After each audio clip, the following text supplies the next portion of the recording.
Saat ombak besar menerjang, seekor iguana laut menjatuhkan dirinya ke air.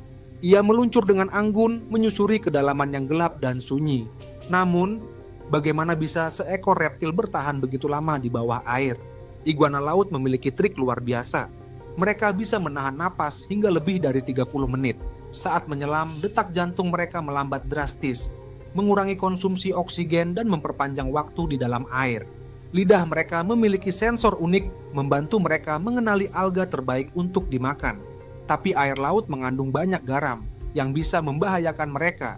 Karena itu, iguana laut memiliki cara unik mengeluarkan garam dari tubuhnya. Dengan semburan keras dari hidung, mereka membuang kelebihan garam mirip seperti bersin, menjaga keseimbangan tubuh mereka tetap stabil. Di balik tubuh mereka yang kaku dan kasar, tersimpan kemampuan luar biasa yang menakjubkan. Mereka bukan hanya penyelam ulung, tapi juga ahli dalam bertahan hidup di lautan yang keras.